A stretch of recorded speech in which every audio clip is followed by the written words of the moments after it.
Welcome, everybody, to another episode of Born to Be Wild, a Hearthstone podcast, a wild exclusive Hearthstone podcast, where we like to showcase the wonderful people in the wild community. So, as always, I'd like to introduce you guys to my best friend, the best co-host in the world, the guy who's so good at hosting wild podcasts. He's done it twice. Nate Wolf, how the hell are you, Nate? Oh man, it has been for me. It has been a long week. I'm in a good mood now because we're joking and laughing and talking some fun things. I think it's been a rough week. I think for us as a country. We're not a political show, and I don't want to go down that road. But between the death of George Floyd and the president tweeting about shooting people and the COVID situation has been pretty rough, and so I'm very thankful that I have you guys to come chat with after a long week. So personally, I'm doing well. I'm a little worried for our nation, but that aside, I'm very happy to be here tonight. Wait, what happened? Sorry, I'm joking. Not saying it again. Go. You're fired, Craig. Aw. Anyways, without further ado, I'm very happy to introduce a good friend of mine, Mr. GuyGrumpy. Welcome to our show. Very happy to have you. Thank you. Thanks for having me. Yeah, absolutely. It's cool to have you here, GuyGrumpy, because you're one of my favorite hybrid streamers, as I call you. You know, one of those guys who plays a bit of wild, a bit of standard, and I'm always lucky when I do catch your streams. Like, I'm not on the streams that often, but when I do come, it's awesome. I got a chance to play against you on stream a few weeks ago. It's super fun. So I just want to say I'm a fan of yours. So good to have you on. Much love. And I think one of the how GuyGrumpy and I met, we're live relatively close to each other, and GuyGrumpy runs our local fireside gatherings, and so I've been to a handful of in-person events that he's run. It's just been a blast. I think that you're very good at it, and we always have a good time. I'm kind of sad that this whole kind of pandemic situation is going on. And one of these days, I hope that we can do it again in person. But anyways, that's exciting. Can I ask you, like, how do you get started doing firesides? And I guess if you can tell us a little bit about that. So honestly, I started because the organizers before me needed to take a step back. They had less time to dedicate to it, so they got me all set up with a tavern, and we ran a co-tavern actually once so that I could get established, which lets you have Nemsy and the card back. So it's pretty easy. You just sign up to run a fireside gathering, and then the establishment process is just run one that has at least 3 people attend, and then you're off to the races. Now, we do a little bit more for the Portland Hearthstone group because we wanted to include prizes and things like that. So that's all done by the volunteers. We don't get much support from Blizzard, especially last year. They would send some pins for releases, but that was about it. So we just kind of pulled together and said we want to have some really good prizes and prize support and have a lot of fun with it. So that's what we did. So you guys, it's all self-funded as far as prizes and stuff go? Yep. Well, I feel a little bit guilty because I've got a lot of stuff from you. It's some pretty awesome puzzles and some little toys and some other stuff. So I really appreciate what you've put together there. And a lot of donations from our community, and a lot of on-sale items in the Blizzard store as they go out of rotation. Yeah. Okay. Very cool.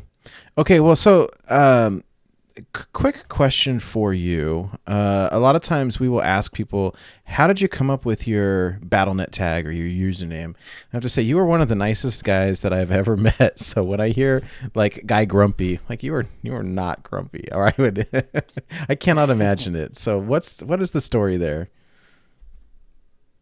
So I imagine you've all played Hearthstone before, right? It's a very tilting game.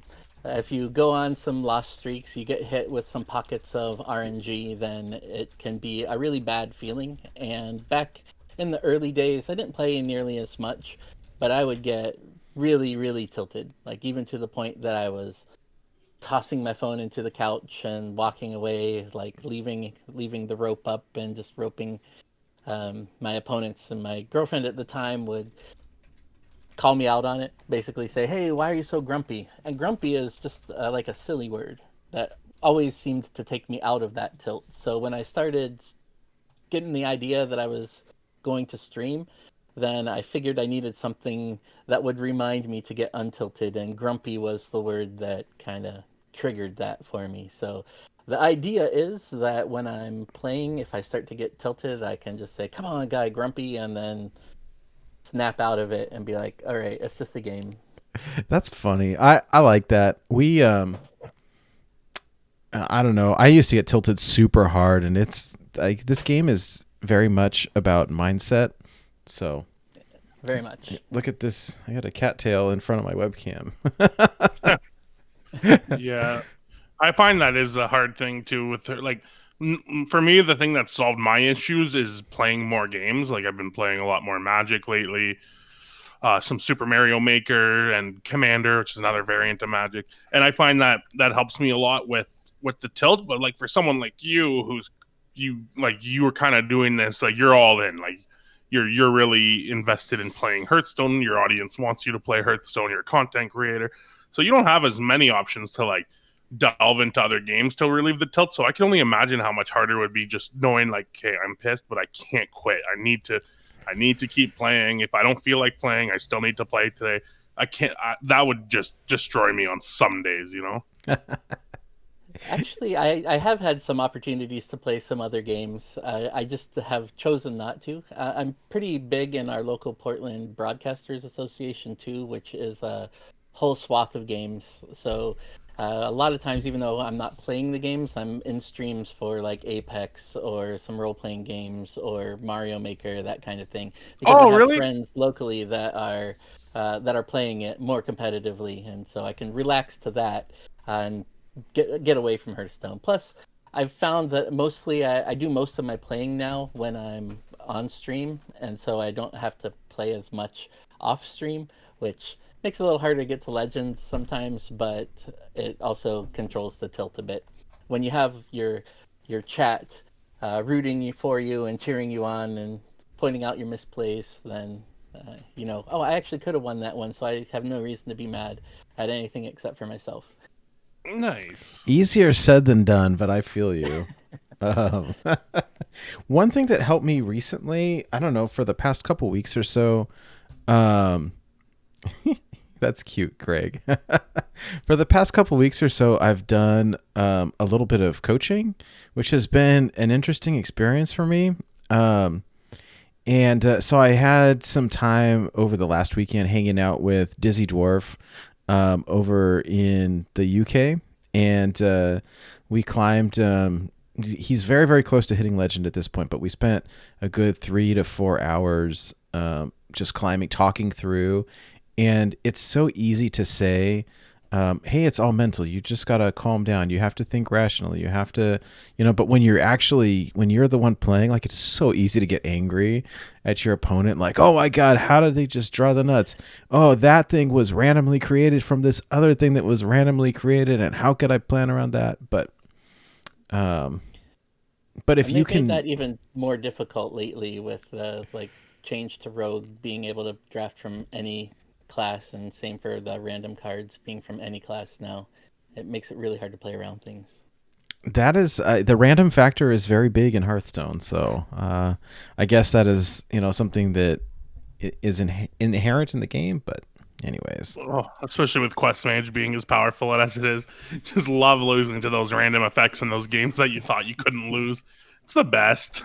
so how long you been playing Hearthstone, and like why? What do you like about Wild in particular? Since this is a Wild show. I've been playing since general release. Unfortunately, I got an invite to the beta, but I was really burned out of World of Warcraft at the time, and I thought it was just baby magic, and so I bowed out of it. and then found that I really enjoyed it because I actually played the Cryptozoic collectible card game for World of Warcraft and really enjoyed that and was kind of in the transition there.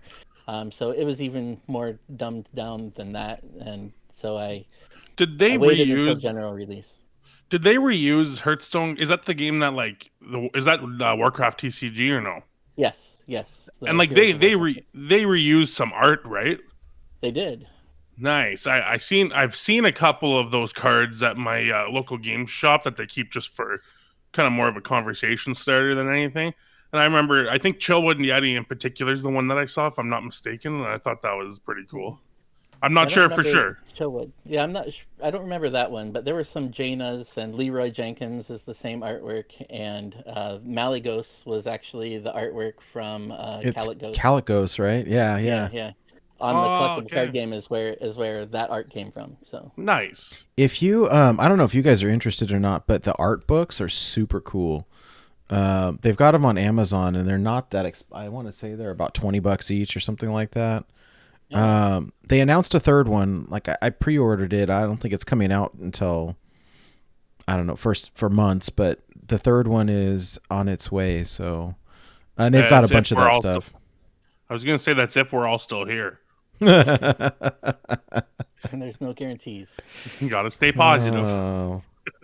Okay, so let me ask you. So you first hit Legend not too long ago, right? A few months back. Yeah. So March, I hit Legend for the first time, and it was in Wild. So having played since release, I think that's what to answer the rest of your other question. Because I have all the cards, I think Wild just has an extra spot in my heart because you can go back and play some of the old decks that you used to like back in the day, or reinvent them. Yeah. You were using, was it Even Shaman? I think it was, right? Even Shaman. And for that one, I was actually getting coached by Mentalistic. So we were playing his OTK Paladin last week. Yeah, he's pretty good, and he's pretty patient. I'm not the easiest person to coach. I like to move fast, and sometimes I... Yeah, when you're so grumpy. Oh, that's good. That's good. Okay. Well, yeah, congratulations on that. Was that before the ladder change, or was that right after? I think it was before. It was before, right? Because it was, the Ashes of Outlands was in early April, so... Okay. Hey, I got a hardball for you, a curveball, if you will. If you could change one thing about Wild, what would you change? That's a curveball. It's a really great question. I think that I would just change it in general for Hearthstone to allow you to ban a class that you don't want to play in a particular session. I find that that's my biggest frustration with Hearthstone in general now, and that some of the games can take a really long time. And the way I play when I'm not on stream is I take a quick break and go get some water and try to play a game. And if it's 5 to 10 minutes, I can manage that. But if it's a 30-minute game, then I would rather have the option to ban the classes that go into that level of play. That's fair. No, I like that answer. I like to find out, because I find that Hearthstone's a great game, but there's so much they can fix about it. Like spectator mode needs to be fixed still, and that's only been 7 years in the making. It's a small indie company. Let me just remind you. That's true. Anyway. And I guess Wild specific, the thing I would really like is a little bit more support on the competitive side. Because there's not a whole lot of tournaments. Any? Well, there's a few not sponsored by Blizzard tournaments, right? Oh yeah, for sure. Like Jonah Raw and Solum and THL, but the fact that Blizzard is just, not only did they ignore the Wild Open, but they pretty much went quiet about it. It's like, come on, guy, at least an explanation, or like, God forbid, some kind of like acknowledgement, But maybe they just don't think Wild's in a good enough place, or maybe it's not what they want with it. It's just annoying. Throw us a bone once in a while.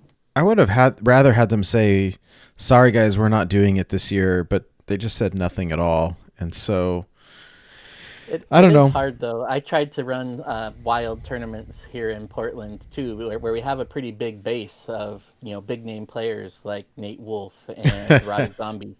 Um, but even then with a okay set of prizes, we couldn't attract the crowds that we had hoped for. It's kind of rough, and a lot of people have schedules and lives and stuff. I know Rotted Zombie is pretty busy with obligations and stuff. We just found out a couple weeks ago Shia Wasena is local to us also. So I told him, hey, when this whole pandemic is over, I'm going to drag you to a fireside gathering. So that should be pretty fun.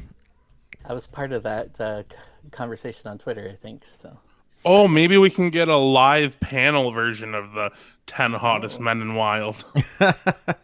By the way, your beard is absolutely glorious. I really, I like it quite a bit. It was born to be wild, so I tried to wild it up a little bit. Yeah, that's the way to do it. For a second, I thought Nate was talking to me, and I was like, "Oh, he never compliments me." No, it was you. We have an entire Discord channel for that. Yeah, that's true. You go to our Discord, and there is a channel called Compliments for Nate. And I don't make the rules; I just enforce them. Apparently, if you compliment Nate in that channel, you will be kicked out. Yeah, it's called Compliments for Craig, not Nate. It's pretty good. Okay, so one of your kind of trademarks is your hats. So when I watch your stream, a lot of times you've got a different hat every time. You notice you've got a lot of Hearthstone ones, but a lot of other stuff, and a pretty impressive pin collection. Can you tell me more? Tell me more.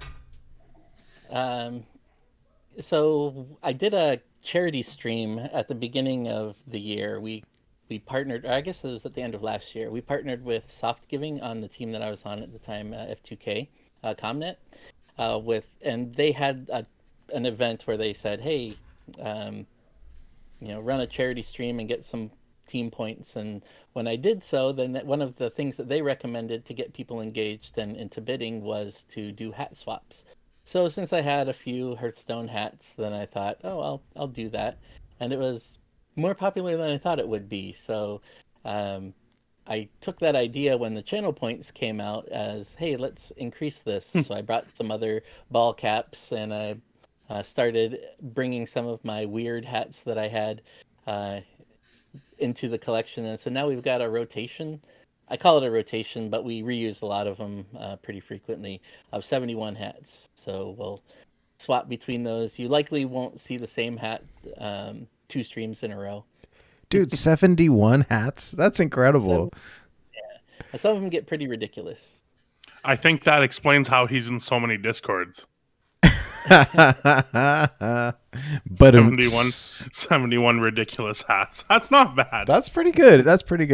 I like that. Not all of them are ridiculous. Like, there's a lot of these with the pins. And then the pins are just something I've been collecting for a while. Just, I don't know, everything Hearthstone. Apart from the art books, oddly enough, I think I've got everything that they've released. Well, I think we know what to get GuyGrumpy for Christmas, listeners. More hats. Oh, there you go. Okay, and then one other thing that I wanted to bring up, just I guess for the people who aren't as familiar with you, I highly recommend the stream. It's a lot of fun. You're a super nice guy, and you're very interactive with the viewers, and I appreciate that. One of the kind of ongoing events, or like, I don't even know. It's like, I'm just waiting for you to press that dust all your extra cards button. So for those of you who aren't familiar, GuyGrumpy has been not dusting all of his duplicates. And you're waiting, right, for 1 million dust before you hit that button? 1 million dust. Yes. How much did was it Crip? I forget who it was. Who was the last guy who did the giant dust? I remember when Crip did it and broke the game. Yeah, I think it was Crip, right? How much did he do? Does anyone remember? It was like 667,000. Wow, so you're going to be a world record holder here. Well, I don't know if it's a world record. It's probably the most that most people will know about, I haven't seen any other popular people with that. Crip actually has 1,000,000 dust like usable, I think. Jeez. Oh, So he's already been there. Just wasn't on the button at the time that he famously pushed it. So gotcha. so what are you at right now? Uh, because of the recent nerfs, then we came down from the highest I've ever been. But I'm at like 887K right now, Holy something like that. crap. So Do what you? is Oh, Craig, go for it. When was the last time you dusted a card? Or yeah. When was the last time you dusted? So I've dusted cards every time there's a nerf to try to maximize that. So like when the recent nerfs and buffs came out, then I had like 30,000 dust from those nerfs. So I got rid of all of them, and then it took me down from over 900K down to the 887. But the last time I hit Oh, the dust button was, gosh, before Ungoro. wow, So wow! I'm surprised. That's insane. That's a lot of cards. it is. It's a lot of packs. I So imagine, like, I don't know. That is a big chunk of change, I imagine.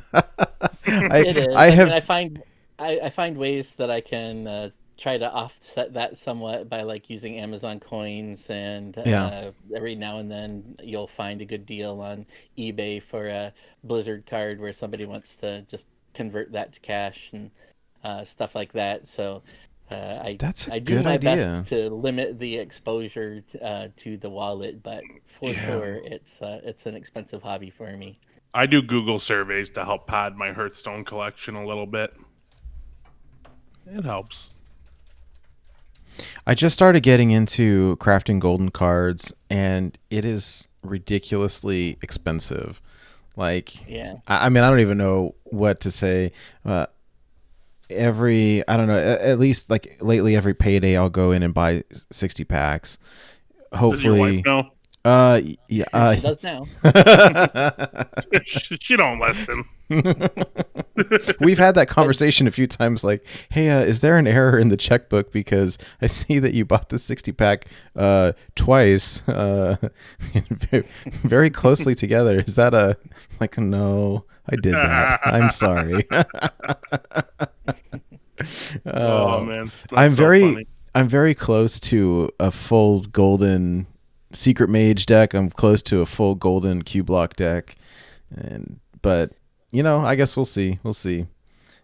so I'm I've gotten a little shy about crafting the golden cards after the recent AMA with the Blizzard devs, where they said they were looking into possibly implementing a upgrade feature where you can upgrade the non-golden versions into the golden versions. Yeah, So just saving some dust would be really good. Which yeah, is kind you of weird from somebody who's saying that he has 887,000 on the button, but you it it takes a lot to craft full sets in golden. yeah, you'll save it. I don't know how much you'll save. You'll save a good chunk though if they do make it an upgradable thing. So I kind of hope they don't because I don't want to start buying gold cards and that might be enough for me to want to. I know it sounds stupid, but I don't have any self control. that's hilarious. Hey, actually, since we're on the topic, we were gonna get into the news, and there was a couple of things that I wanted to ask you about, but it can wait. Just because the timing is really good on this. So we had the recent nerfs. Today is May the 29th. Typically, so we do the show live. It'll be audio and video should be released tomorrow. But one thing for those of people who are either watching live or are listen like right away, there are 8 cards that are eligible for full dust refund only until June 1, which is Monday. So Priestess of Fury, Crimson Sigil Runner, Scavengers, Ingenuity, Shadow Jeweler, Hanar, Blackjack Stunner, Imprisoned, Scalp Imp, Blood Broil Brute, and Bloodsworn Mercenary all you are eligible for full dust refund for the next few days.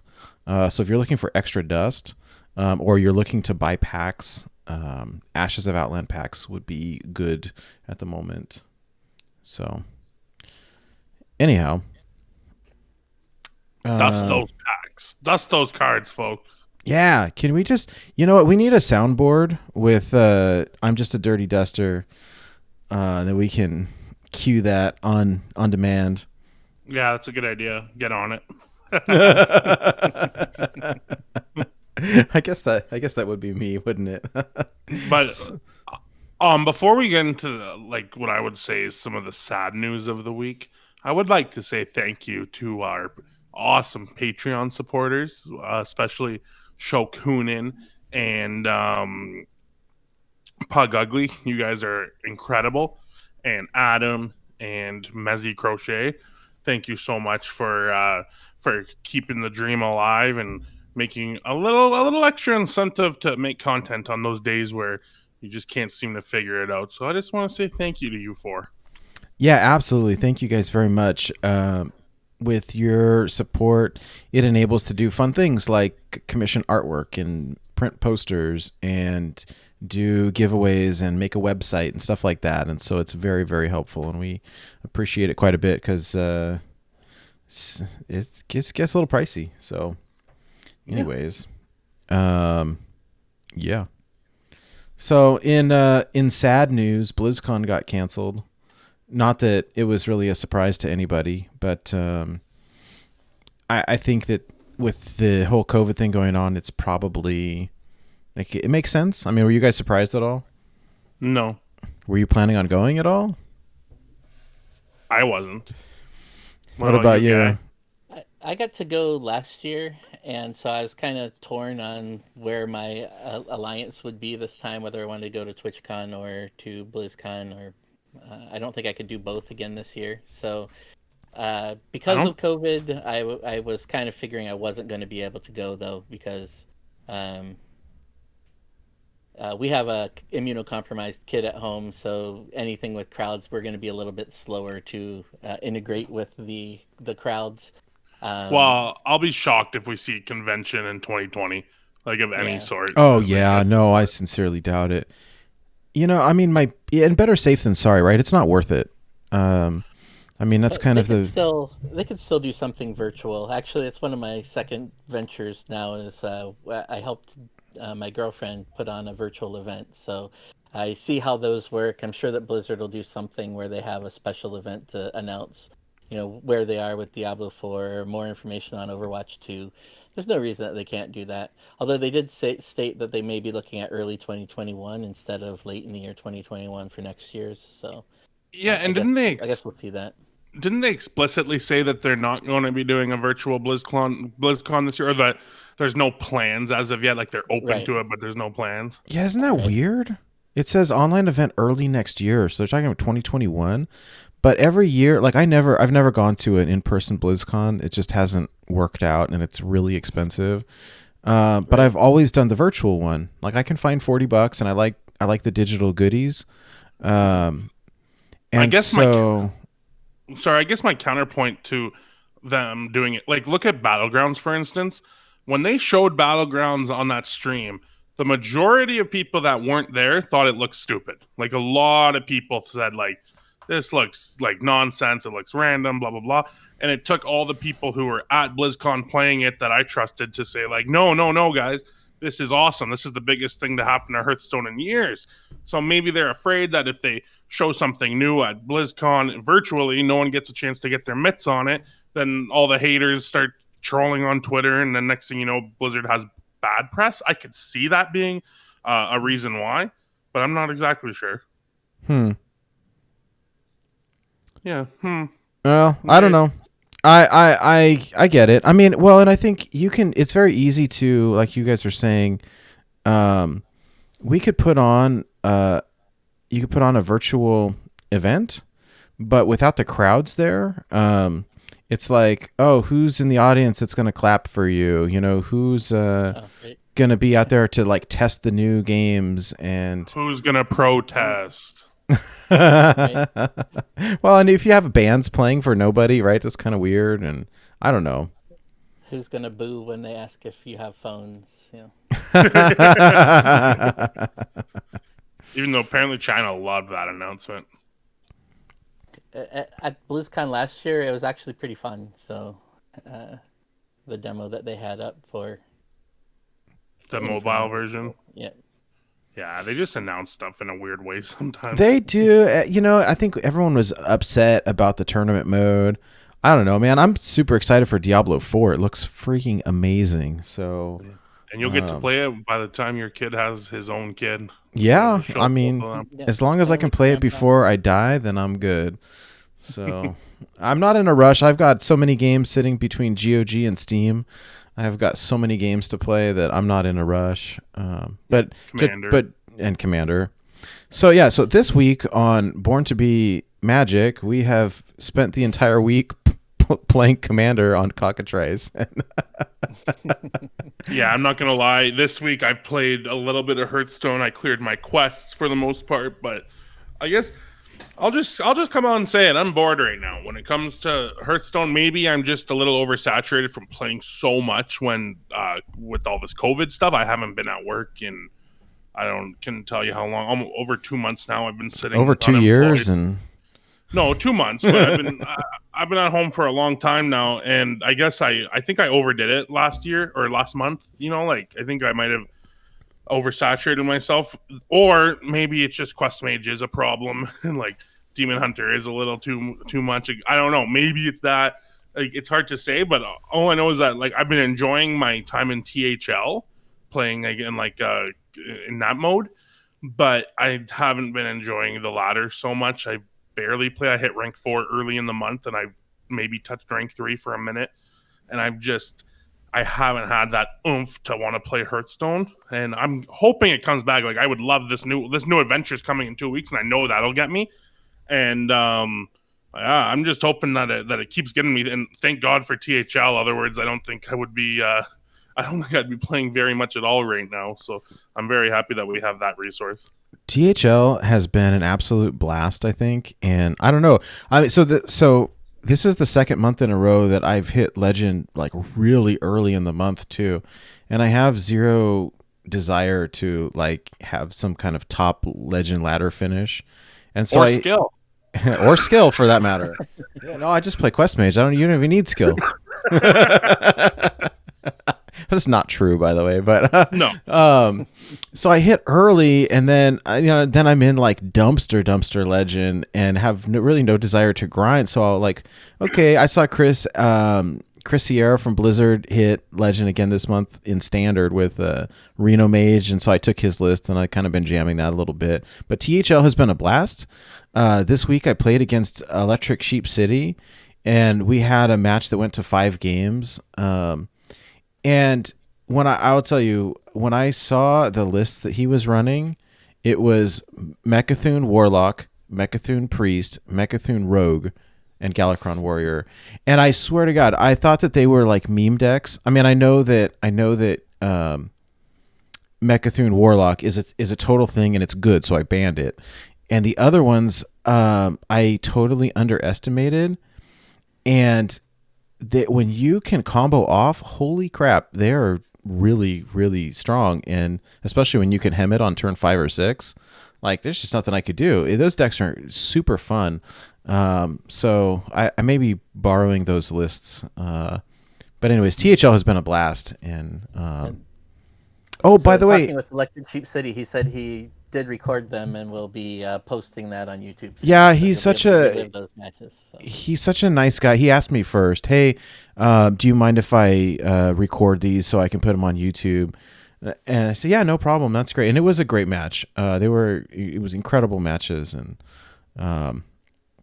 he totally ruined my Reno Priest or my Reno Mage by shuffling a bunch of bombs into my deck, and I was barely able to eke out the win, but it was a really, really fun series. So just big props to him for the good matches, and I'm actually excited to see the YouTube video when it comes out from his end, what it looked like. And yeah, and you crushed it for us. Our Born to Be Wild, we're second place in the Brown division alongside Danny Donuts is on our team, and yeah, we're second place there, and it feels pretty good, to kind of strut our stuff a little bit and show people that we don't just talk, we also play from time to time. Hey, so I don't know about you, Craig, but I saw that Danny this week is playing against Mike Lowe, and Yeah. they're going to be streaming their matches, I believe, on Sunday. So, Oh, cool! I'll be there to watch it for sure. My match won't be streamed. We're playing a little later at night tomorrow. But I'm excited to watch Danny play. I'm kind of happy I'm not streaming because I'm undefeated right now, and I think the only there might be one other player in THL that in the Wild Series that's undefeated right now, and it's just too much pressure already. So that if Dude. it gets streamed, I'm gonna misplay. I just know it. Okay, so for anybody that knows Craig, he is very, very, very humble. So having this, and so then they crowned him Player of the Week, and it made him even more humble. Yeah. I went on. Oh yeah, I guess I should plug that. I went on THL's Wild Showdown, Wild and Out. That's their podcast to talk about everything Wild THL. And I went on there, and I might have mentioned 3 to 6 times that I'm Player of the Week and undefeated. It's because I know I'll never get to say this kind of stuff again, so I got to enjoy it while it lasts. By the end of the season, right now I'm 4-0. By the end of the season, I'll probably be 4-4. We have faith in you. Hey, you've been doing great, and it's been interesting. So I saw this week you I don't know if this was on purpose or not. We haven't talked about it, but it looks like you're bringing all the same decks that I brought. So yeah, I'm thoroughly entertained by that. Well, what I did is last week I was in a rush, so I looked at like a few people's lineups that I liked, and I took your lineup, which was Reno Mage, Reno Priest, Jade's. Was it Jade Druid? No Druid. Q Block and the Galakron Warrior.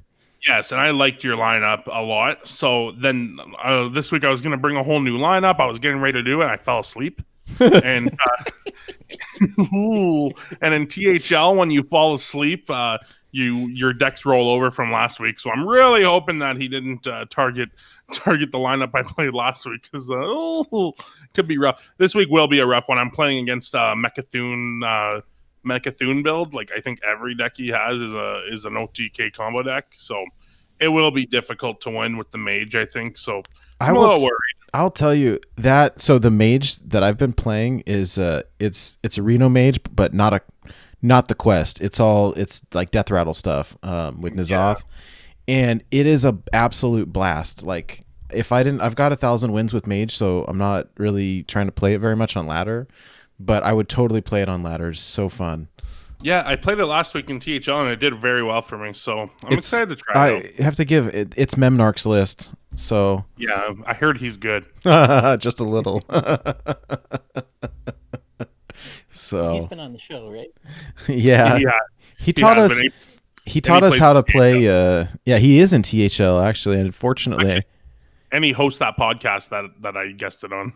The nice. THL podcast. Yeah, he's very, very, very good. He's usually in top 10 legend finishes. He taught us how to play Reno Priest, and actually, then I hit legend with it a couple days later. It was great. Yeah, and a lot of people don't know this, but Memnarch actually really likes Priest.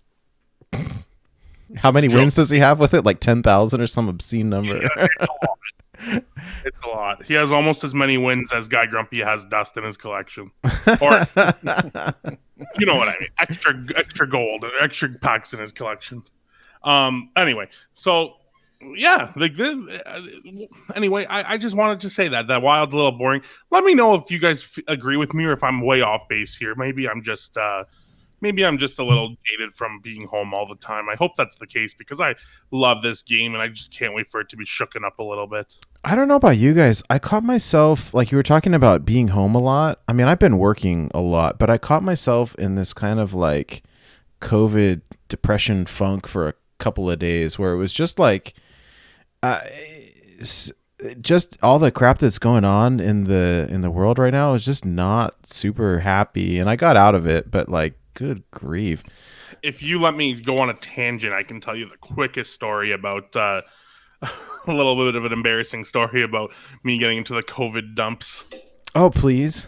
Okay, so last week, me and my girlfriend, we had a date night. We said, you know what, like we've been stuck in this house together all these times. Let's have a date night to kind of like really focus on each other rather than just be sitting next to each other, you know?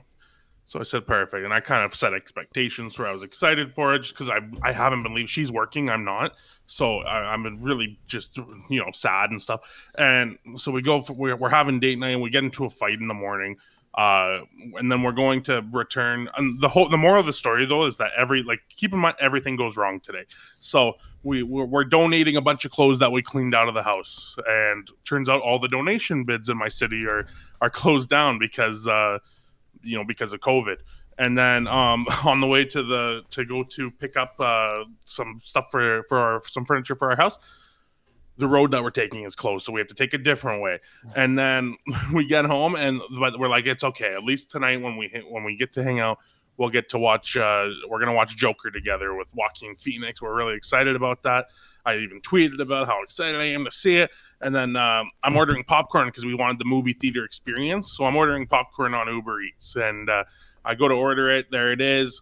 I punch in my order. It's like $8.59. I'm making my order, whatever. Go to checkout. The restaurant closes at 9. So I just missed it. Right now, I'm getting a little, and inside, I'm actually starting to get a little anxious. I'm getting a little pissed off and frustrated, but I don't want to hide it because it's date night. So then we go to watch the Joker, and we go to watch Joker, and we put it on our list like a week ahead of time. It was $2 to rent on, or $5 to rent on YouTube, and it was $5 to rent on Cineplex. So we're like, okay, we're gonna watch Joker. We go to get it, and now that's only for sale for $30. They're no longer renting it. Oh, jeez. I'm sorry. I'm sorry. No, it gets worse, Nate. So then I go, okay, I'm going for a smoke. I go outside, have a smoke, and I come back in, and I'm like, all right, we'll find a different movie to watch. And Tiana goes, good news, Joker's on Crave now, which is Crave is like HBO for Canadians. And I'm like, oh, perfect, let's watch it. We go to watch it. I'm finally back in a good mood. Only the trailer was on Crave, not the movie. And at that point, I'm just sitting there, and my girlfriend's like, what are you doing? She looks over, and I'm crying. Oh no, I'm sorry. No, I'm telling you, Tiana had the exact same reaction. She goes, what's wrong? I'm like, it's stupid. She goes, what's wrong? I'm like, Joker's not on the TV. She just starts laughing out of control. But the moral of the story being, the little things can start to get to you during this COVID time. I saw Joker in the theater, and I will tell you. Oh no! Joaquin Phoenix deserves awards for that movie. It is an absolutely incredible performance. It is one of the most depressing movies that I have ever seen. So I mean, if you're trying to get out of the COVID funk, I don't know that is the greatest movie to watch. Go watch something with Steve Carell or something. I mean, geez. Actually, I guess I should give the happy ending to that story. Is we ended up watching Good Boys. I don't know if you guys have heard of it. It's Seth Rogen wrote a movie it's basically a Seth Rogen and Friends movie, except it's starring 3 9-year-old boys. It's really funny. They get into a lot of trouble. They have to. They have drugs, and they want to give them to Dare because they don't want people doing it. It's a good movie. I would check it out. It's a funny little comedy. That's good. Anyway, sorry about the tangent. I just wanted to speak on why maybe I've been a little upset with the game lately. I think it's more external factors than Hearthstone internal factors, whatever. Most of the time it is. I think that those external factors will play in. I work from home anyway, so COVID, you would think, wouldn't really affect me as much, but just not having that option, not being able to set up a fireside gathering or go to the Online Broadcasters Association, where would be my break from the home life, it's been a real challenge, and lately it's been getting worse. So yeah. although it's going to be a little extended for us because of the kid at home, with extra caution being taken, we're still ready for everything to start opening back up, and hopefully safely. It's starting, I mean, it's interesting. I've had to work this whole time. I for good or bad, I'm considered an essential employee, and I was really enjoying when everybody was home, because if I had to go pick up dinner or I had to go do something, it was just empty. It was wonderful. And I can wear a mask. That's cool. I look like a ninja, and it makes me feel special. And now that we're slowly starting to reopen, everything is packed. I went to the post office to mail the posters from the last week's giveaway, and the post office was packed. We went to pick up dinner, and the restaurant was packed. It's like, oh my god. And Yeah, so, it's worse too with the social distancing part where it feels even busier than it is. yeah, because you gotta stand apart, and only so many people can come in the building. Anyways. Thank God we play a digital card game, which I promise we talked about. Oh, did we talk? Is that? Yes. I'm sorry. I forgot what show we were on. Yeah, that's my bad. There's not very much news, so I feel okay. Like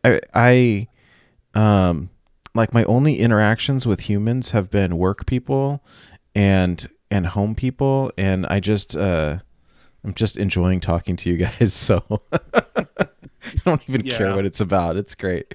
So yeah, with that said, we'll just do like 45 more minutes on COVID, and then we'll jump back into Hearthstone. Oh god. Okay, so the only other real news that is out was that our story mode solo content Demon Hunter comes out in 2 weeks. I'm excited for it, although it's kind of like it's been such a long time that I kind of forgot it was happening. Because like the expansion cards too, right? I don't know. Are we? I don't remember. Maybe chat can tell us. So because it's an adventure, not a. Oh, that'd be fun. That you know what, Craig? That'll shake it up for you a little bit. That's what I said earlier. You weren't listening. I blame it on the COVID funk. But yeah, so the set released on April 7th, which I remember because my wife's birthday is April 6th, and I always spend a lot of money on Hearthstone for her birthday. It's just bad timing. But anyways, so it has now been almost 2 full months. A little bit less. It's been about feels like a long 2 months. It's been I mean, so anyways, so we've got 2 more weeks, and then we get the Ashes of Outland story. And what they typically do with solo content is release like there will be 4 wings, and they'll release 1 per week. But if we're getting new cards, that'll be fun. Just to have. I remember when One Night in Karazhan came out, and the cards that were released actually had a pretty big impact on the meta. Some more than others, I don't think, Moroz has ever seen any play, but it didn't quest Rogue for 2 days. That's true. I remember that. But some of those Medivh's Valet he was huge in Secret Mage, still is, and the Curator was pretty big for a little while. Some of these cards, I mean, it's just really fun. Well, even the last adventure, we got him big in, and we got I forget what else, Questing Explorer. Yeah, Risky Skipper, which not as big and wild, but we also got Questing, the Quest guy, the licensed adventurer. We got the 4 mana 2/3 legendary that cares about quests. Like the adventures always do shake up enough, right? Poo free now. Yeah, and it's free. Yeah. We usually have to pay for it, so that'll be fun. So I guess, do you guys know these new cards that are coming out? Is it going to be for all classes, or just going to be Demon Hunter? Like, I'm pretty sure there's an adventure coming out, Nate. Like a full adventure. Maybe I'm wrong. Am I insane? Like, I'm looking it up. No, God. I mean, I don't know. I literally I don't think they've released the information about it yet. So there's been. It's kind of weird because they did that with Ashes of Outlands too. That I felt like they announced it pretty close to the release as well. So they're getting better at hiding that information until the last minute, which I don't know if it's good or bad. I don't know. Like it feels annoying to me. Right. I wish that we had at least right? It would be nice to have a couple, 1 to 2 weeks to get hyped up about it, or do like a mini, review. I imagine we'll hear something next week. We probably will. See, you know why this is disturbing for us is because for the last the last 2-3 shows, they've announced the nerfs and buffs like half an hour before we start recording. And so it's been the perfect timing for the show. Or one time they announced the nerfs like mid-recording, and we stopped the show, covered all the nerfs and carried on from there. And so not knowing what's going on is like, come on, it's Friday. You're supposed to tell us. Right. But anyways. Next Friday. Yeah, there you go. Oh. Yeah, well, I'm So, hoping we see something soon. So one last question I have for you about streaming. You're part of F2K, right? so I'm on the tail end of my tenure with F2K Comnet, not with F2K, the main team. Okay. How does that work? Just I asked because we know a lot of people. Like F2K is a huge group.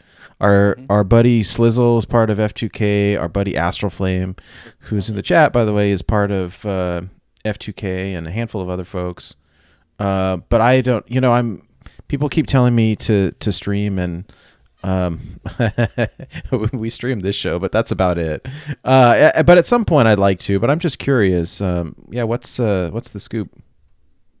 So with Comnet, it's kind of a community team. They have a main team that they focus on, top of the line content creators. The Comnet then is more about bringing in more community, helping and supporting that other by giving more views and people showing the ads for the sponsors and things. It's really something that you get what you put into it, and maybe you don't get equal amounts of what you put in versus what you get back. There's things like sponsorships, opportunities, and quests that you can do that you earn team points for that you can spend on things like raiding, getting a raid from a larger streamer or from the community itself, and things like that. Actually, last week we announced that I'm starting a new team called Hype Horizon with a couple of my friends. Oh, rock and More roll. focused on the competitive side. So we've got a couple of the young guns that are up and comers, both in the streaming world and in the competitive scene, on Liquid Ox and Gamer RVG. And I'm co-founder with Vanga Dragon and D-Money Games. So Nice. we're hoping to kind of take that next level and be more like the top level team to provide sponsorship opportunities and sponsored equipment, things like that. That's super cool. Yeah, absolutely. I'm excited to hear that. So very cool. Thanks for letting me plug it. Oh, please. No, plug away. And that's exciting news. That's really exciting news. So I'm happy for you. Congratulations. So it's Hype Horizon. The Zen is Zen because we're a bunch of chill streamers. There you go. As well as Hype. So I like it. Yeah. We need sponsors, Craig, right? Yeah. This episode is brought to you by Tim Hortons, where we have good coffee and great donuts. and by Diet Coke. And your Patreon members that you mentioned earlier. Yeah, let's be honest. This show's brought to you by Pug Ugly and Shokunin. Yeah. And then a little bit by Metz. Like Metzi pays for maybe the light bill. It pays for your Tim Hortons, I think. Yeah. The reach is only in Canada. Oh God! I guess that's not true. There's one in Ohio that I go to. Whoa! I didn't know that. I've been calling it Tom Hortons just to mess with Craig. It's awesome. Yeah, it's really funny. Anyway, how would you guys like to start talking about some of these decks that?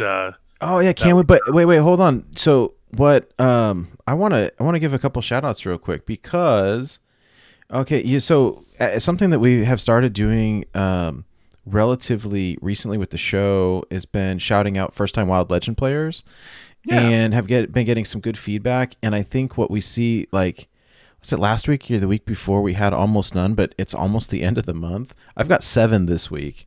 Beauty. Let's spout them off. Yeah. Okay. So first up, Michael Princell. Shout outs to Cream Puff for using his Reno Togwaggle pre-stack 33-11 from Diamond 9 to Legend for the first time ever. So Michael, congratulations. That's super cool. Love to hear it. And Cream Puff is one of the homies, so we really like to hear it. NM Birthry, first time in Wild, Aw Demon Hunter. The disruption is nuts between Blowtorch and Mana Burn. Vulpira gives extra spells to test for disruption too. So very cool. That's what I used as well. And the Mana Disruption, I really like it. Okay. We have Jamie Gahi. I don't know if I'm pronouncing that right. I apologize. But first time legend, 7-game win streak with Demon Hunter. Wow. Very Good cool. for him. Yeah, that's a nice win streak too. Yeah. And then French player Ellison, finally legend after 4 years. So thank you for those who give me passion, and listed a handful of people, and that's super cool. And I think after playing for that long, like, man, by that time, like, you want it bad. So that's exciting.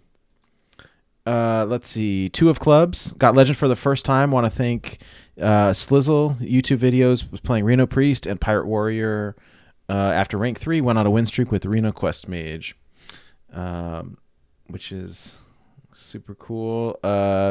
One that I missed from the last week, it slid in like right before the show from May 21st, was the id DM. Using Hit Wild Legend with Beardy Man, like one of our favorite folks. Used Beardy Man's Murloc Paladin. Yes, please do. Yeah, I'm gonna do my impression of Beardy Man. Hello, it's me, Beardy Man. I love you, Night Wolf. It's me, Beardy Man. That's pretty good, but you didn't swear enough. Yeah, that's true. Beardy Man does have a potty mouth. We have to get him on the show soon too. He's a really, really funny Brit.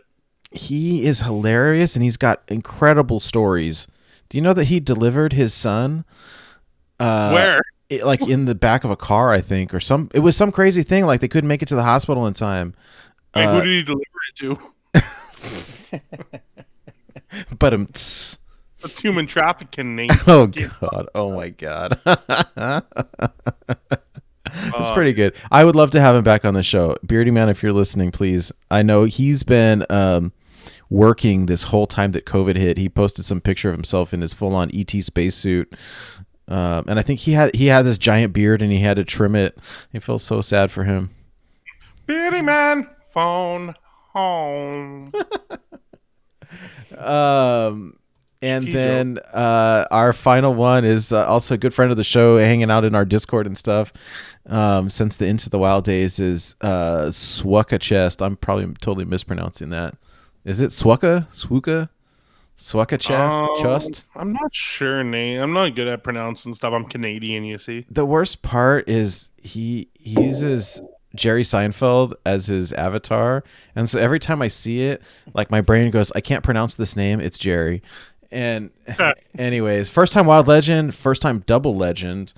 Eventually got there with Odd Demon Hunter, played a lot of different decks along the way. Murloc Paladin, Even Shaman, Odd Warrior, and Goku's LPG Reno Mage. So congratulations, dude. I love seeing these. It makes me happy inside. And so for those of you listening, like, please send them our way. If you hit Legend for the first time, tag us or email us or reach out, and we'd love to see it. So anyways, yeah, so you want to talk decks? We got a couple decks. Yeah, absolutely. I'd love to. All right. Okay, so first up, it's Pirate Warrior with Sky Captain Craig. Yeah? Yeah. That's me. I know. I actually kind of like. I don't mind the Sky Captain in this deck. Like, it feels a little ambitious. But have you got a chance to try it at all? You know what, I haven't played Pirates, I got it but pretty late last night, so I've been playing it a fair amount. It was a recommendation to replace Lotheb with the Sky Captain, just for help with some of the matchups that I was really struggling with. And you can get him out pretty early, and he does make a difference in some of those longer matchups that you have a little bit of trouble pushing through, like Priest. I thought Lotheb would be much better versus Priest, but it turns out he can turn the corner for you. Same against Demon Hunter.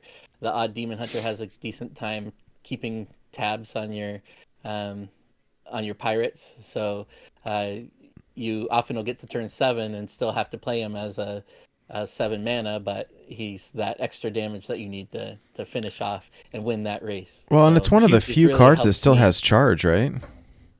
Right? I mean, he's no Kane, but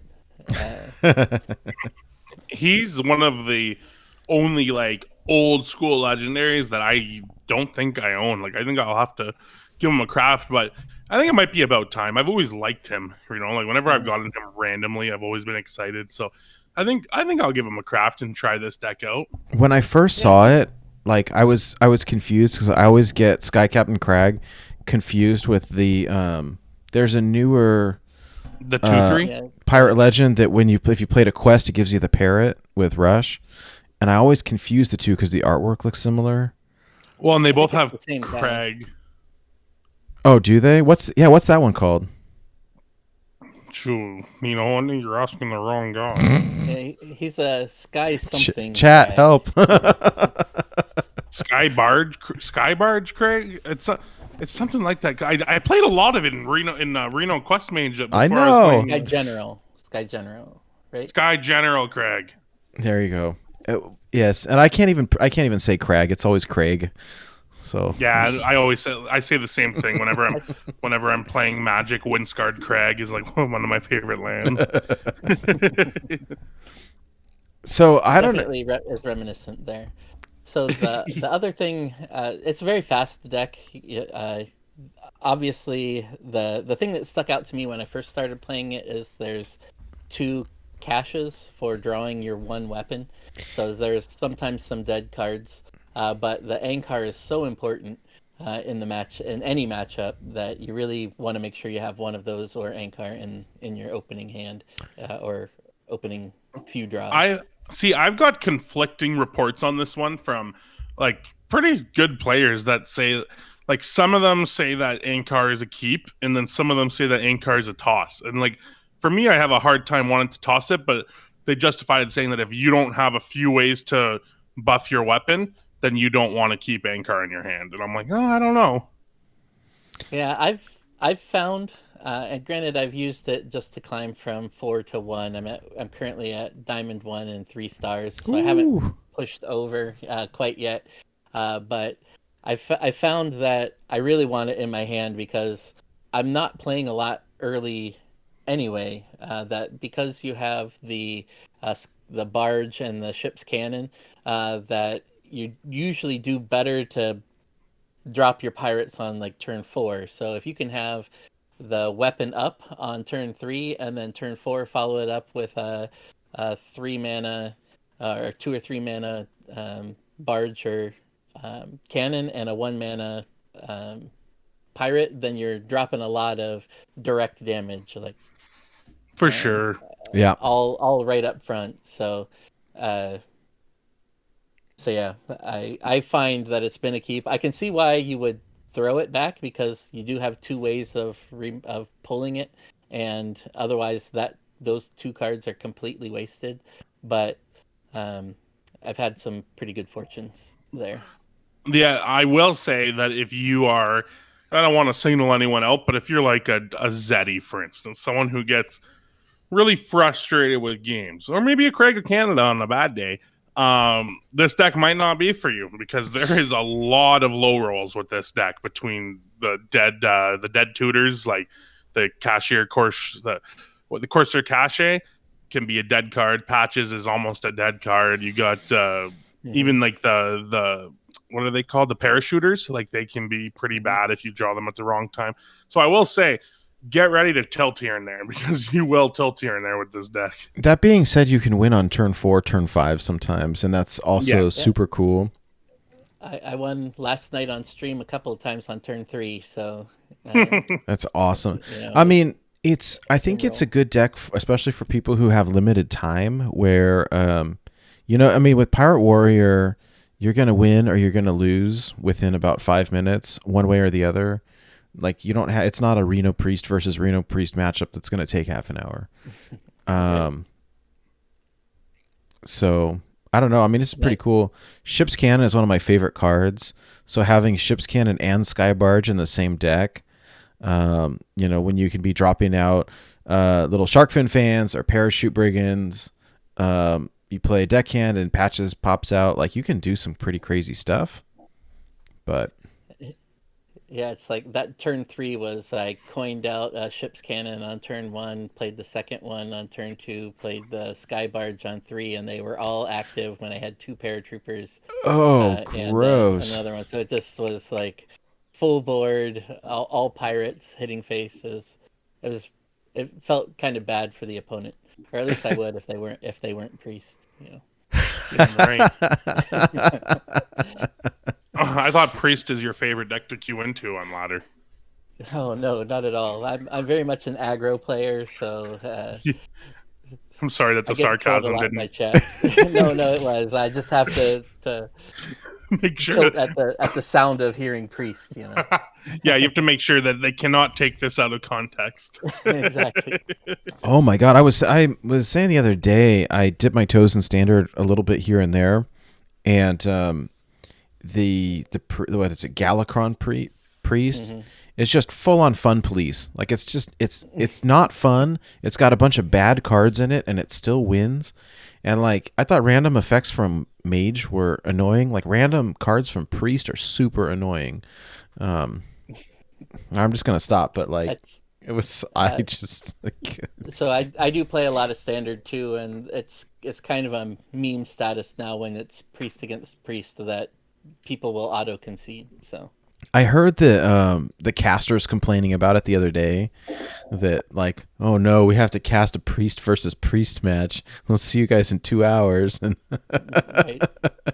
It's kind of reminiscent of early last year when you had the resurrect priest versus the odd warrior. Oh yeah, it's hard to believe that's only been a year ago. Or odd warrior versus odd warrior matchups at the competitive level, and the games were taking literally an hour and reaching turn limits some of the time. So isn't that crazy? Yeah. Hey, so you've been playing this game for a long, long time. Did you, I don't know about your collection status, but do you recall, what is it, Pirates, the parrot that you used to get as a reward for collecting all the pirates, and Murkai as a reward for collecting all the Murlocs? Yeah, I got those. I didn't get the golden ones before they went Hall of Fame, unfortunately. Oh yeah, the gold. I didn't play as much. I have crafted them since, so my entire Hall of Fame collection is gold. Oh, nice. Wait, how could you get golden Murkai and golden? You can craft them now. Yeah, but no. Were they available as rewards before?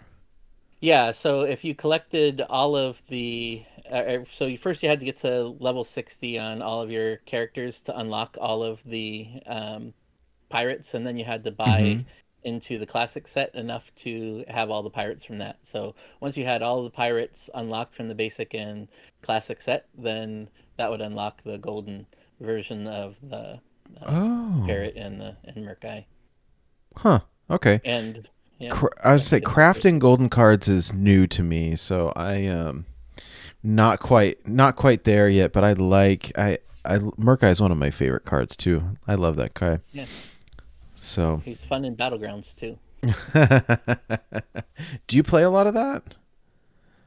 When it first came out, I did, but still, it's more off stream. I don't find it's as fun or competitive as the main game. My girlfriend plays a lot, and I watch a lot because it is a good way to chill out and take a break from the tilt of ladder. But I really haven't played a lot since the Dragons came out. That just changed everything so much. I really struggled. Yeah. I mean, I enjoy it and I love the concept. I'm not that good at it. I'm okay. It's like I either get first place or seventh place. It's very weird. And I sometimes it's like, am I doing well on purpose or am I getting lucky? I don't know, but I don't play it enough to really. I don't know. That's fair. But I'm looking forward to seeing what their next mode is. Yeah.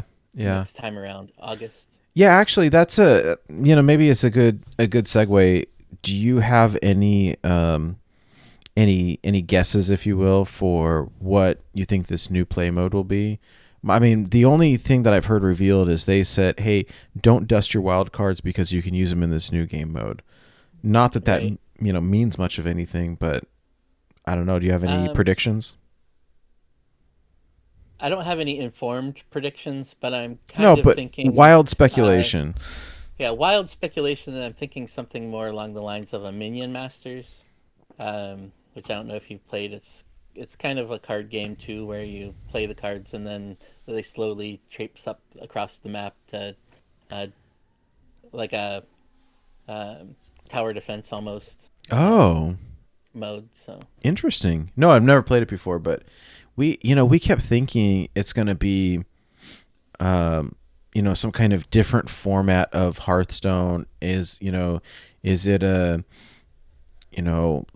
commander type thing where it's Highlander singleton decks? Is it going to be 60 card decks? Is it going to be limited to certain formats like hey, you can create a deck, but it's only gonna be Naxxramas and Blackrock Mountain, or is it going to be something where they rotate the format every month, or like that actually, time when that would make a lot of sense. Like rotate it with Arena, so hey, you can play constructed with the sets that are available in Arena. sometimes I know that they will test new ideas in the form of Tavern Brawl, and then I guess it was about a year ago when they brought a handful of wild cards into standard for I don't know about a month or so. Said, hey, we're gonna try this out. Here's a dozen wild cards, and you can play them in standard for the next month or 6 weeks or whatever it was. And that just it I don't know, kind of twisted the whole meta around. Yeah, So Evolve Shaman just dominated. yes. Shaman is a funny class, I think, because it's either like the absolute nuts or it's really terrible. And I guess we're currently in terrible mode. Although I had a couple friends just hit Legend with a big Shaman in Wild. So, I mean, there's some fringe stuff. So I play against a lot of viewers on my channel, and people have been bringing some big shamans. So I feel like that's coming back. And I've always felt like the Murloc Shaman still is viable. Um, it still has some struggles right now, and I need to tune mine a little bit better. But I still have a lot of faith that there's enough card draw and enough buffs on the Murlocs that Mm-hmm. Shaman doesn't have to be at bottom tier right now. That's It just is actually, because everything is popular. yeah, that's true. Actually, that's a really good segue because the other deck that you brought, let me pull it up here, is Murloc Shaman List. And I personally have been just absolutely steamrolled by, I mean, it's not very intimidating to have a board full of 1/1s, but when they all get buffed and buffed and buffed, and then you play any fin or every fin is awesome, like essentially for free, and they get even more buffed. It is absolutely nutty, and I don't know. Especially when you're getting more from the underbelly angler, that every Murloc that you play gives you another Murloc, then that was the big problem with Murloc decks before, was that you couldn't keep up. You would drop the 1/1s, they weren't very intimidating, and then they died, and then you had no cards in your hand. But now you can keep a pretty good set of cards in your hand, um, through that.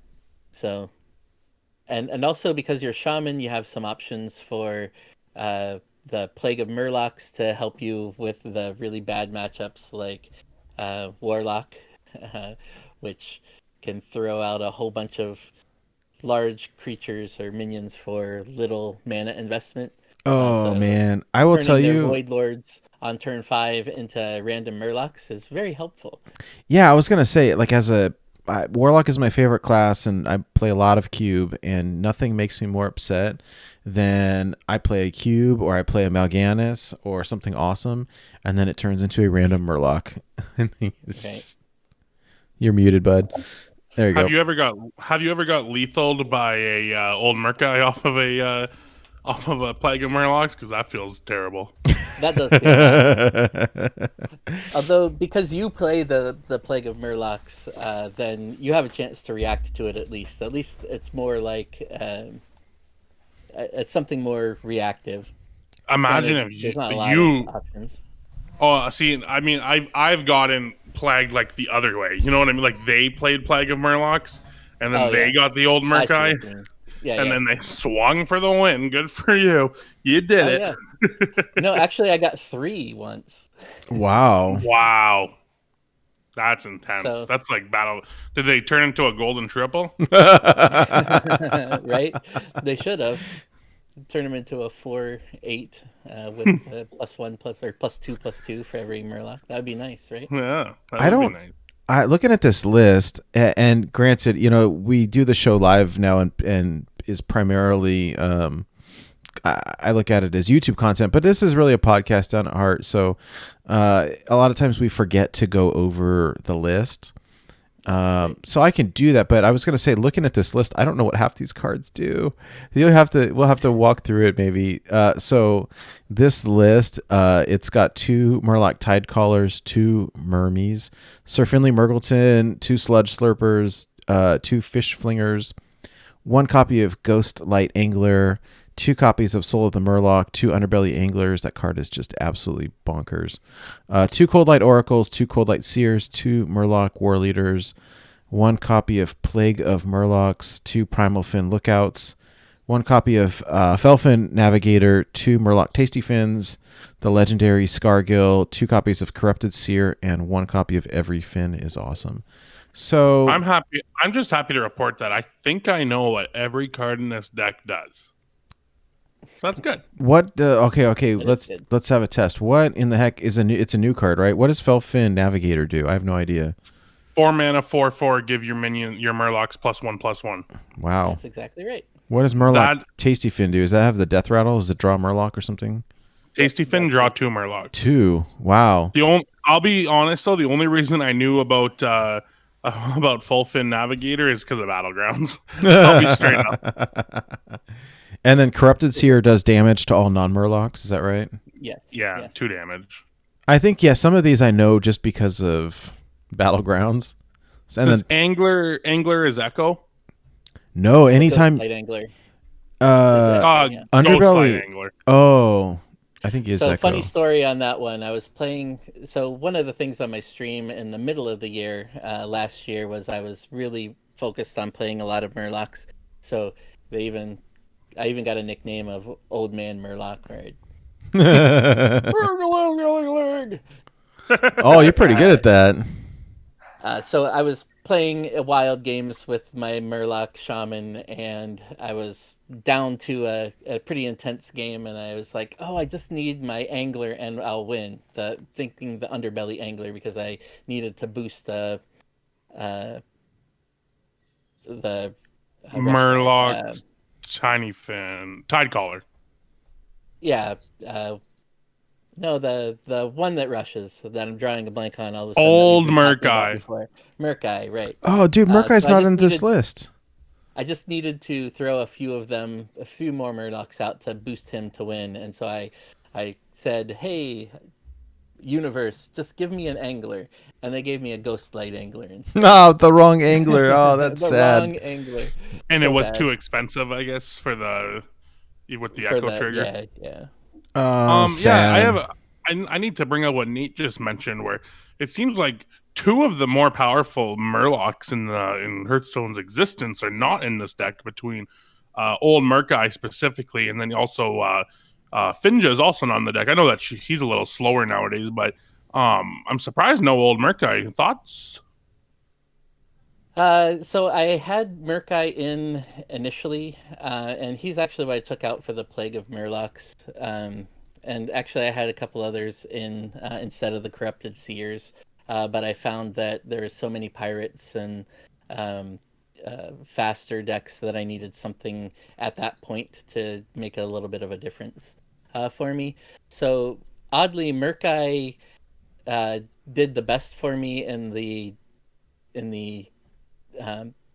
matchups that I was already winning, and then in the matchups that I was losing, he didn't do enough because they were basically controlling the board, and so he only had 2 attack, and at 4 mana, I was better off with a Felfin Navigator.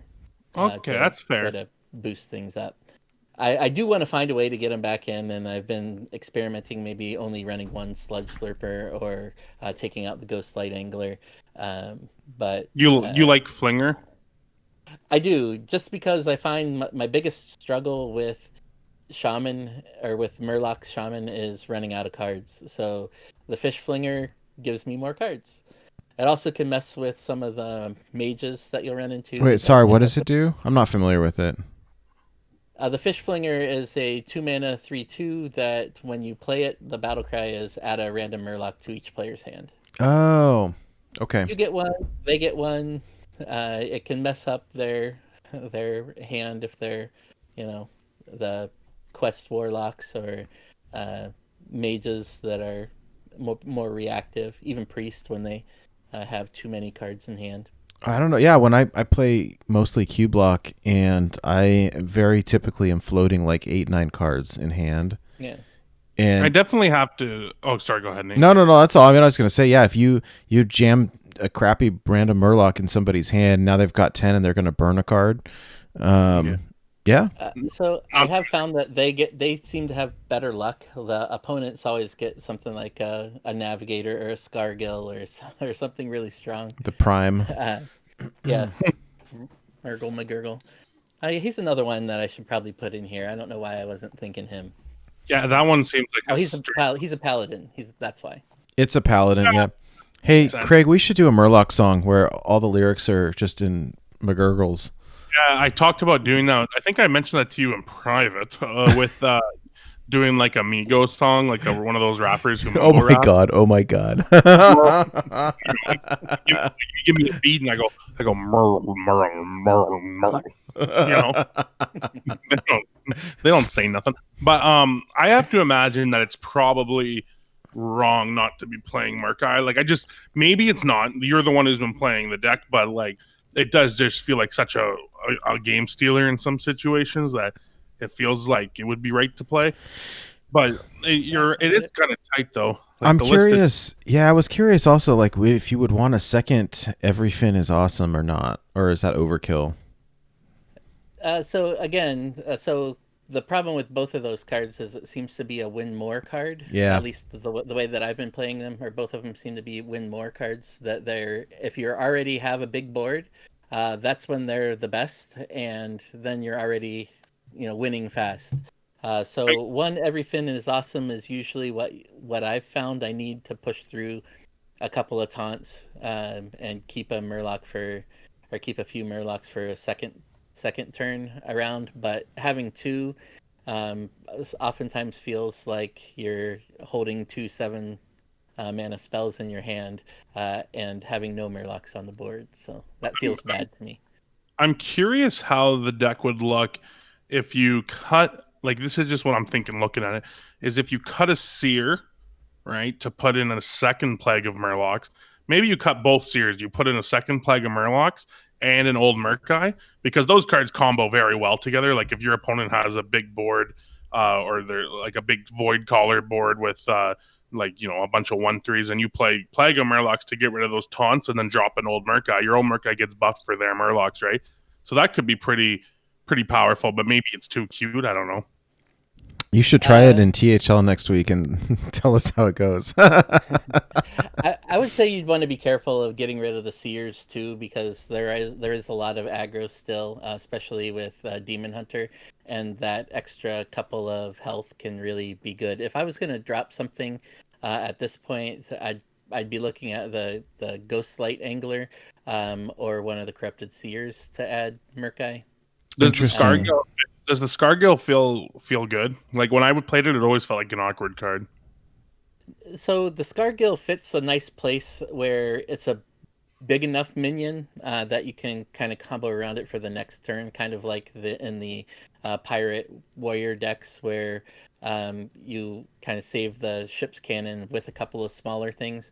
The same idea goes with the Scargill, except you don't have to save just smaller things. You can save some bigger ones. If you can get Scargill down on turn 5 and follow it with a Corrupted Seer, that's often enough to really swing the board in your favor. That's a good point. I hadn't considered that, and I think I like the concept of Corrupted Seer. So if it does 2 damage, right, to all non-Murlocs. Yeah. Mm-hmm. I always thought it was a little bit too expensive, but exactly. One of the things I noticed playing a lot of Demon Hunter is that Demon Hunter has got a lot of 2 health minions.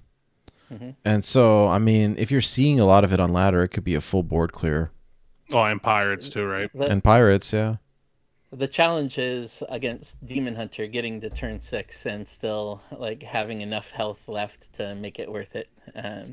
But yeah, if you can do it on turn 5 or even a little bit earlier, if you get Scargill out, cheat it out with a coin or something, yeah, it's really good against Demon Hunter.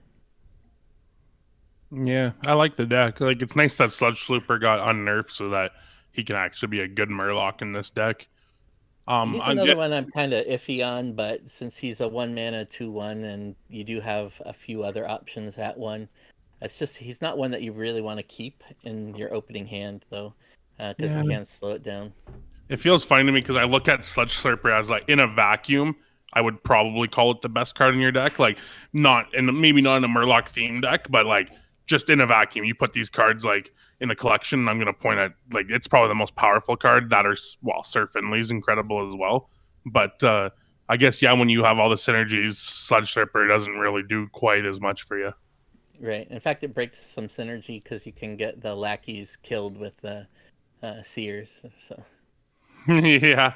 Oh, I see. You were saying Corrupted Seer, not the Cold Light Seer. I was misunderstanding earlier when you were saying cut the Seers. So. Oh yeah. I was talking about the Corrupted Seers, not the Cold Light Seers. No, I would never cut Cold Light Seer. That card's disgusting in this build. I'd argue that's probably stronger than Murloc War Leader in a lot of situations. Yeah, I've got hosed by it pretty hard a couple of times where like, you know, I could clear the board. Oh, I'll do it next turn, and then they drop a Cold Light Seer and buff the whole board. Like, oh no. Yeah. I'm interested. I mean, this may be a fun one to play. Yeah, I might try this out. I have a lot of fun with it. It didn't do so well once I got up to rank 5, so just fair warning on that. This has been, or to Diamond 5. It did take me though from as my primary deck. I was kind of mixing in between it and Murloc Paladin, from like rank Diamond 7 up to 5. So Murloc Paladin's like probably one of my favorite decks of all time. Is old school, like 2018 Murloc Paladin was so fun. Like, you're back when it was so popular that you would run Hungry Crab for the mirrors. Right. So well, now good. it's still pretty fun because you can mix in a couple of dragons, which I'm a big dragon fan anyway, and get like a Scargill or something that adds a little bit more intrigue to the deck, I guess. Yeah. Yeah. This deck is my Murloc for this week's tournament. Like, lock, like it's a lock. It's a bad joke. Oh. We have a quota of a minimum. How many bad jokes per show? I mean, and I went over it every week so far. It's like watching The Masked Singer and all the bad puns there, huh? Oh man, I love that show. Have you? I know I saw you guys were getting tickets, right? Did that end up getting canceled? It hasn't been yet. It's still scheduled for late July. Okay. But I have a feeling it will be. Well, me and my girlfriend watched The Voice, and like we were super so do I. We were super into this season, and then they're like, "Oh, just so you know, we're doing this all on webcams," and we stopped watching. Yeah, I've still been sound good. I've still been watching, but it's not the same. It just not. It loses a lot of oomph. And all the judges have like all this cool stuff behind them. Like, you can clearly tell that they're like trying to look like more artsy people than they are. It's like, come on, keep it real, like Nick Jonas, you guys. It's a good show.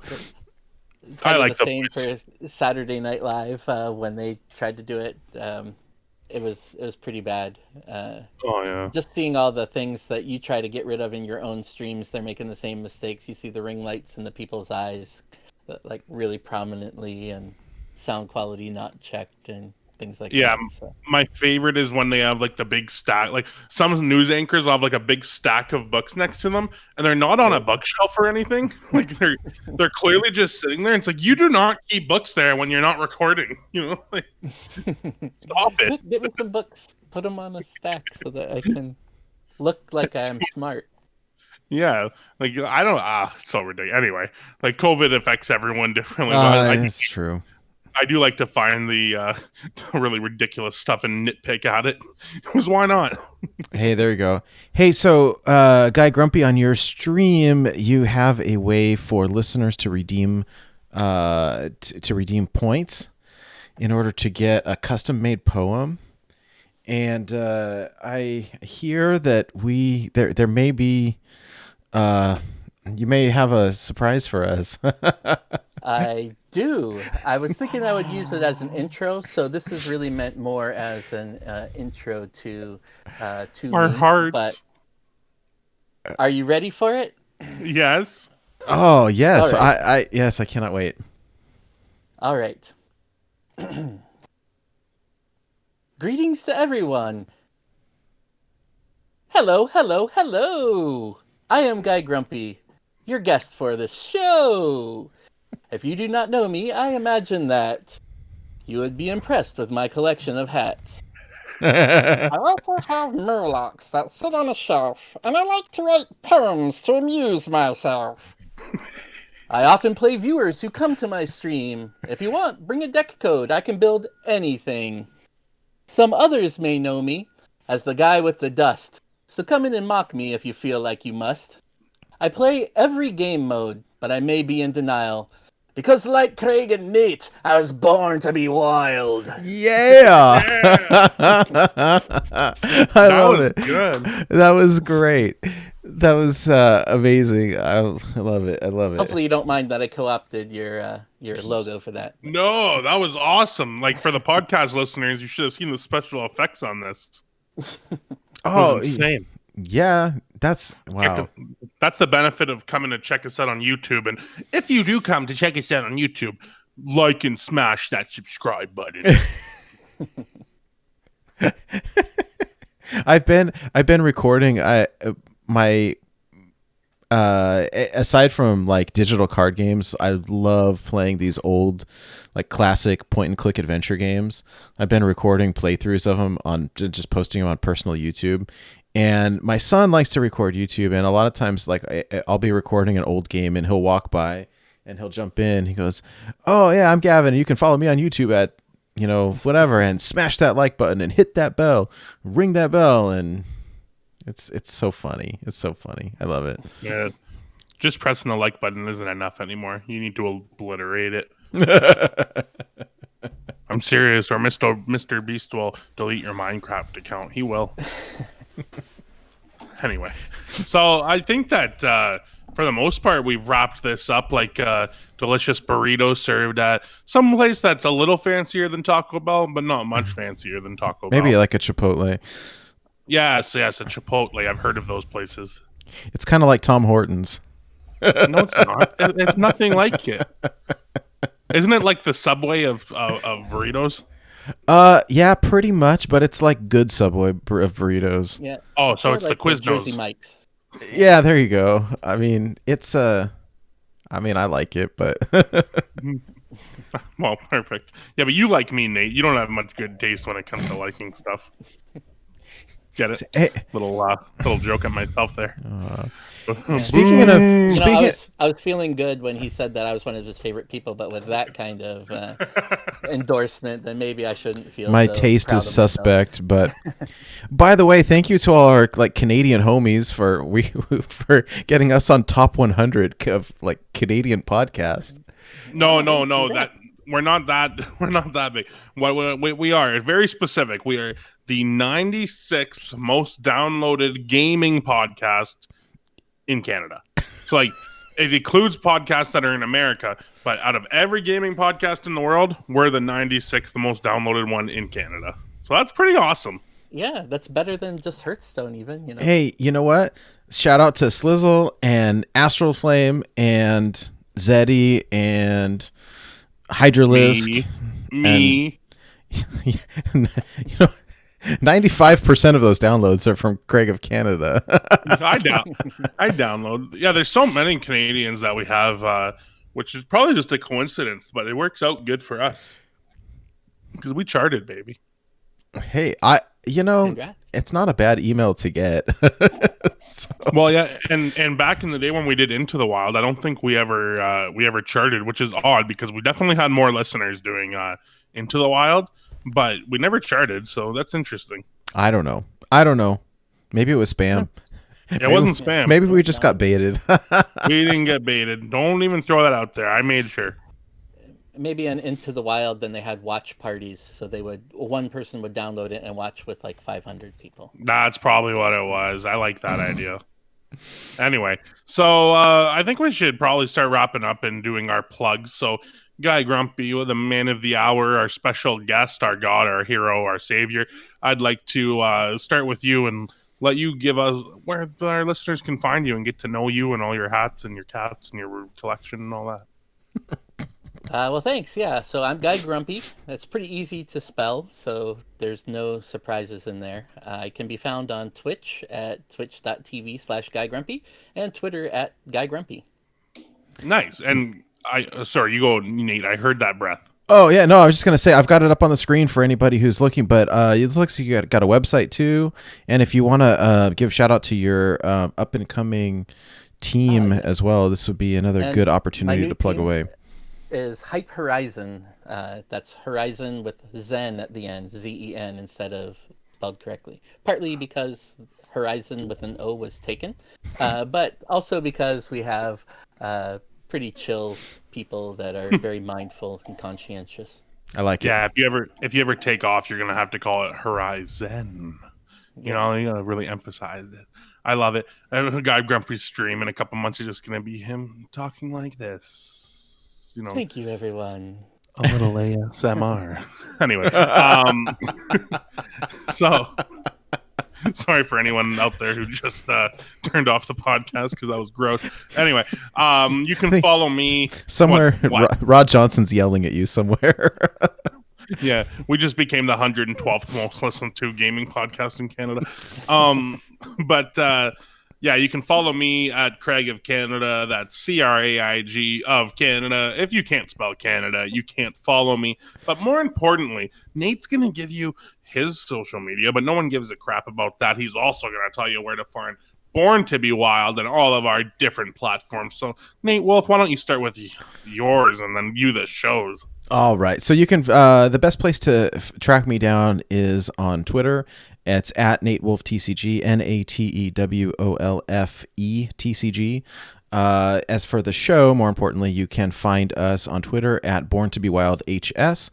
All of our content is available on the different podcast apps, and we record the show via video every week and do additional content afterwards on YouTube. You can find us there at youtube.com/Born to be Wild podcast. Website is in the works. I actually have some time this weekend, so I'll try to jam it out. It's almost done. TM. Nice. And Nate. Oh, Discord. Discord too. Oh. Sorry. Sorry. One last thing. I apologize. If you go to our Twitter, the pinned message there has got all of our different various contact info. We have a Discord. It's pretty fun. Someone had recently asked us if they should still be using the old Into the Wild Discord or if we had one. And no, we have a new one. So please check it out. Anyways, yes, check out the pinned tweet. Website soon. Anyways. For sure. So before we head out, Nate, yes. I'm going to need you to play some music for me. And now, unrelated advice with Nate Wolf. One of these days you're going to forget. I'll never forget. But Nate, lately I've been trying to find new ways to occupy my time, and I can only play so many games before my fingers start to hurt. So, what are some good TV shows that you'd recommend for a good binge? For a good binge, let's see. Yeah, there's a lot. I mean, there's like 9 seasons of X-Files that you can watch on Netflix. You can watch The Masked Singer record via Skype from their houses. um, what have I been watching? I just finished with The Outsider on HBO, and it was really good. So I totally recommend that. And HBO now just got upgraded to HBO Max, so there's lots of extra stuff on there. The Outsider, super cool. Watch that. Nice. I do enjoy a good HBO show. Sopranos is maybe all time great. Oh, dude, The Um, Wire is fantastic too. oh, The Wire is so good. But Guy Grumpy, what about you, my friend? Any good suggestions? We've been doing the coronavirus specials, so have you already checked out the Tiger King? And Yes. uh, Oh man, what else yes, have we been yes. watching Oh, lately? I know that I asked the question, but there's also a good show called The Trial of. Does anyone seen it? The Trial of. One second. Tiana, what's that trial show called? The Trial of Gabriel Hernandez, which was Fernandez, that was super depressing. Uh, yeah, the kid. yeah. Yeah, it's If really you're sad. okay, I could talk about true crime all day long, partially because that's what I do for work. But like, The Staircase was really, really good. If you're into that, Don't F with Cats was really good. Oh, Don't F with Cats is really Oh, good. I couldn't even watch it. You know, just we watched the opening parts and then what They they were talking about. I was like, I can't. I it can't was watch it was gross, but they don't actually show it. Thank God they cut from that. Well, they show pretty close enough to leave your this. stomach hurting. They You showed know. enough that It I just was had to no, turn yeah, it off. I couldn't do it it. was very upsetting, but the later episodes got it was a pretty interesting story when they kind of like Yeah, caught the guy. But Our it was cats really looked at good. us like, you shouldn't watch this or we're gonna take you out in the middle of the night. Absolutely. So, you Have know you what? watched Money Before Heist? Money Heist, is that a movie? It's a series. It's a Spanish Oh, series though that's dubbed over. I think it's on Netflix, I've and seen there's the like preview, 3 or 4 seasons of it. So and you would recommend it? I would. We enjoyed the heck out of it. It's very B movie style, and you have to question some of the writing, but it's hilarious and it's self-absorbedness. Wiser words have never been spoken, and you heard that on Born to Be Wild.